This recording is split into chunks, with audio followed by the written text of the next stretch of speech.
So today is a little mini training on a concept that Catherine, I'd never heard anywhere else, so I'm attributing to her, called revenue generating activities, RGAs.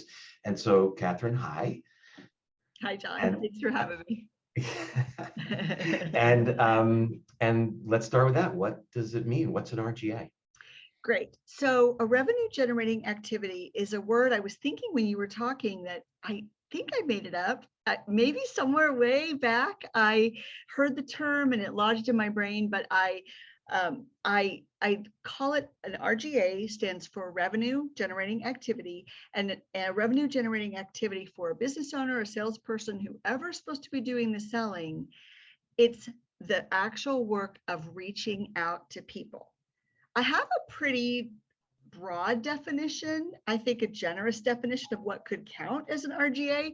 It can be an email, it can be leaving a message, it could be calling and not leaving a message, it could be using LinkedIn or Facebook or direct message, a text, but it is either initiating with a potential client or current client or following up, basically what I call, with air quotes, chasing people toward getting a sales conversation.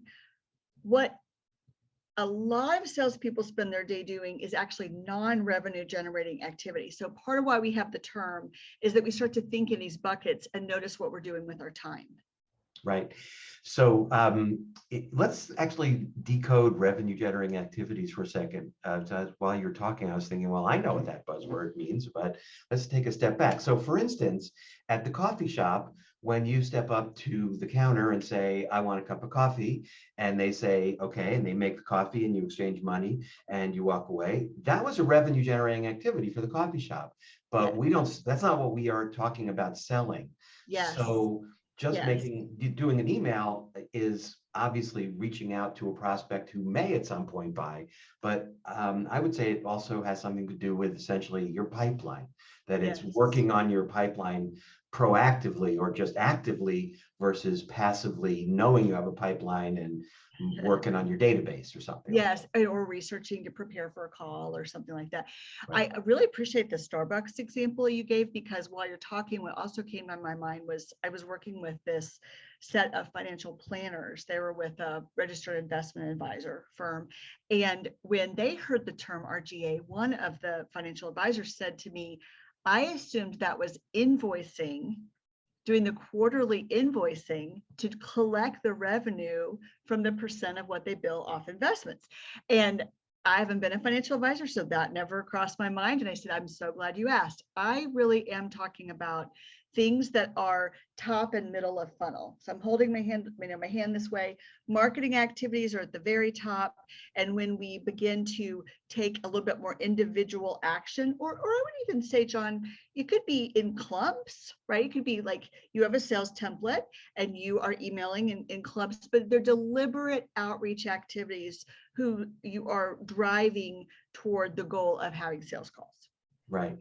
I actually, of course, define it a little more broadly, which is anything in that in the pyramid, because going to the last meeting and closing the deal, well, hell, that is a revenue generating activity. So I just, in terms of patting myself on the back and saying you did a revenue generating activity as opposed to work on the database of potential revenue generating activities, I at least feel like, ching ching, I did that today and I was on that path. And I think that is still inside a sales process. What we want to count as not revenue generating activity is the preparation associated with doing those revenue generating activities.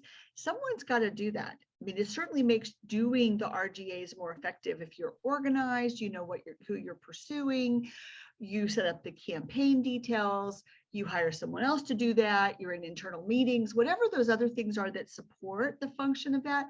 But what happens is when people feel nervous and they're afraid they're going to be perceived as too sleazy or cheesy or too aggressive, my experience, and the reason that you and I've talked about the motivation for the book, is that people can't bring themselves to do these tactics a lot of times because of what they make sales mean. So what I find is they busy themselves and some of it's legit work. It's just that it's not going to produce revenue if you research to death and never make the calls. Exactly.